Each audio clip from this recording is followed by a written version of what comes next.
What's up, everyone? Tyler DeLuca back here with my top takeaways from this past week in women's basketball, and what a week it was. I was lucky enough to be in Los Angeles for USC, UCLA. We'll start there, but I also want to talk about the rankings. But first, let's talk about some of the major games that happened, because Juju Watkins. Juju Watkins. I don't even know where to begin with the caliber of performance that Juju Watkins had to dethrone UCLA from their undefeated perch in women's basketball. I mean, you want to talk about pure domination on both sides of the ball. That's what this was. 38 points, 11 rebounds, 5 assists, 8 blocks. 8 blocks in this game, and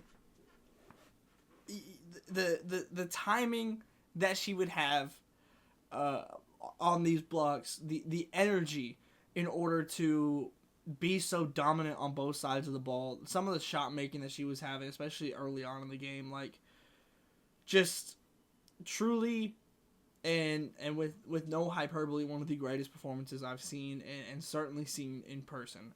So I was so lucky to be there for that one. But from a UCLA perspective, right, this was obviously not their best game. The depth didn't really shine through in the way that I had anticipated. I went into this game expecting UCLA to win this game. The depth didn't really shine through in the way that we've grown accustomed to in against UCLA, or with UCLA playing against other teams. They just have a deeper roster than anybody in the country, and we didn't really see that in this, which I thought was super interesting when it comes just to the production. And a lot of that had to do with how good USC's defense was. I mean, whether it would be Kennedy Smith, Clarice Akumwafo, the people that we've talked about, the others on USC stepping up, right? And in that context, it's been a lot about the offensive side of the ball and how can they make life easiest for themselves on the offensive side of the ball. But Kennedy and Clarice stepped up on the defensive side of the ball. They were the cavalry in this game, and they were massive parts in holding Lauren Betts for Lauren Betts standards, which is an incredibly high standard, a quieter game, but it's still 18-13. But it wasn't the same level of maybe dominance or kind of the gravity that Lauren Betts brings in, like what we saw when UCLA played South Carolina. But again, a massive win for USC, and what was one of the greatest single game performances from a two-way perspective that I've personally seen in my life. Right. I don't want to harp on this one too long, because I want to touch on rankings as well, but we got to talk about UConn, South Carolina. I mean, when AZ Fudd outscores the South Carolina starting lineup, something has gone terribly wrong for South Carolina. And it was weird in this game, because UConn, I thought UConn, frankly, had less of a chance against South Carolina and going to South Carolina than USC did against UCLA. But it was never about the talent on UConn's roster, because you look down the roster. I mean, that is a very, very good roster. They just haven't shown it at many points throughout this season, and not on a consistent basis. And specifically with AZ, it's been very much known the caliber of player that AZ is. We know what she was coming out of high school. We've seen the flashes of it. We've seen it happen in ways like this. But it's truly just you don't always know what you're going to get from her. And I don't fault her for that at all, because, the injuries and everything, it's just been tough for her to find consistency. But when AZ's playing like this, and it allows Paige to be more of a distributor and to facilitate the ball more, where she ends up with only 12 points, but with 10 assists and 7 rebounds, excuse me. That's massive. And obviously Sarah Strong, which is so incredibly good and was dominant in her own right, 16 points, 13 rebounds. This was a game where UConn played more all around than we have seen. And it didn't come down to, is Paige going to flip the switch? We didn't have to ask that question on this one, because of the way that the others around her stepped up and allowed her to, I think, play a little bit more of a comfortable role for her. And again, for South Carolina, It was odd because it was things lacking that you just don't come to expect a Don Staley team to lack. Just like the energy and the just the general vibe of the team was just weird. And again, I mean, this is to me another game where the absence of Ashlyn Watkins due to injury just it feels massive. I mean, if you look at the rebounding difference, UConn out-rebound South Carolina by 19. They have 15 offensive rebounds. Like, these are the things that stack up over the course of a game, and it leads to an 87-58 win for UConn. And I've been very critical of UConn's resume. I thought they needed to get that Tennessee win because they weren't going to win this game. They flipped it. And now, I mean, they'll certainly host and everything. And, I mean, when you talk about a confidence builder, you go and break South Carolina's home winning streak, which I don't know the exact number, but it's very extensive at this point. I mean, you go into the toughest place to play in women's college basketball, and you dominate. You blow them out. So from a UConn perspective, you have to be feeling great. From a South Carolina perspective, you just need more from your older players. Like the starting lineup didn't perform in the way that you needed to. Joyce Edwards continues to be really good and look really great. And I'm interested in knowing if there is a point where, and it's interesting with South Carolina because starting doesn't necessarily mean anything from a terms of a minutes perspective, but it at what point do you look at making a change in order to potentially put Joyce Edwards in that starting lineup and to see if that is something that can maybe provide a little bit of boost and you emphasize her a little bit more.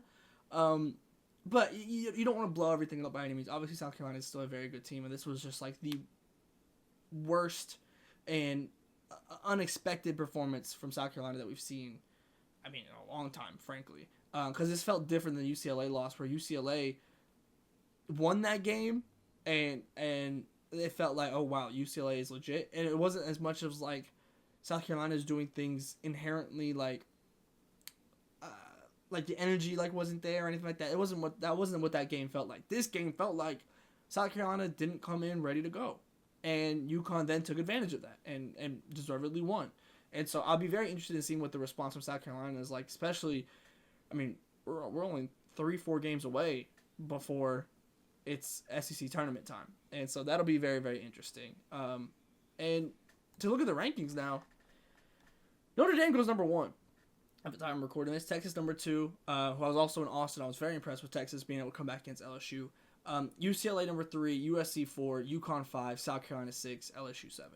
I was frankly kind of surprised to see UCLA drop to 3. If I think there's an argument to be made for Notre Dame. I think their 2 losses that kind of came directly back to back over the Thanksgiving week on neutral courts to TCU and Utah. I think those losses have both aged fairly well. I think Utah is very underrated. But UCLA only has the 1 loss. It comes against USC, who, again, is ranked number 4 now. It came against an all-time performance. I'm frankly surprised to see UCLA drop even out of the number 1 position, but especially to all the way down to number 3.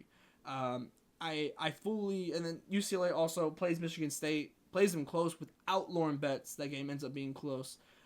So to me, I honestly see that as a pretty heavy resume builder to be able to beat a very good Michigan State team without Lauren Betts, who is your best player and one of the best players in the entire country. And so I was pretty surprised to see them drop to 3 in this. Again, the only team with 1 loss. So I'm very intrigued to see how UCLA responds. Very intrigued to see how South Carolina responds. Just kind of as stuff continues. UCLA again, without Lauren Betts in that Michigan State game, so I think that's a great response already. But once Lauren Betts gets back, presumably it didn't sound like it was going to be a super long term thing, and I certainly hope not. But I mean, these are teams that are going to end up probably playing again, like UCLA and USC. They're about to play again just here in a couple weeks. They'll be able to get their revenge right then and there. Big Ten tournament, they'll be able to probably play each other again there. Texas and South Carolina split the season series. They're going to probably play again in the SEC tournament. So, we learned a lot this week, but I feel like I also left with a lot of questions about a lot of teams. How can UConn keep this up? As obviously they go back to Big East play, and now going, the next best team is Creighton, who kind of has been squeaking into the rankings the past couple weeks, but not that kind of major team to play against in the Big East. And so you have the South Carolina win. How do you maintain that upward trajectory? And hopefully, if UConn can play like that with the team contributing in the way that it did, around Paige and Sarah, they're going to be very good. And they are very good, and we saw that against South Carolina. So a bit surprised, and it's not even a knock on Notre Dame to see them a number one, because I think they have the resume in order to make that argument. It's more so out of respect to UCLA's resume and the fact that they were able to then bounce back and beat Michigan State in the way that they did without Lauren Betts. So I'm a bit surprised to see them not at number one, but ultimately Notre Dame has looked really, really good. I thought Texas has looked really, really good since that South Carolina loss. I mean, they've gone through a gauntlet of South Carolina, Kentucky, LSU, and have picked up all 3 wins in that.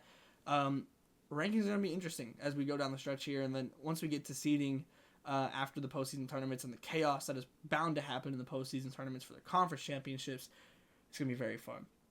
I'm very excited. These games were an incredible one, awesome week of women's basketball. Those are my takeaways. Those are my thoughts on the rankings and a little bit of hits on the games. But I'll be here next week to break it down, as well as we just barrel towards March Madness and what is looking like is going to be an absolutely insane March Madness tournament. I'll see you next time.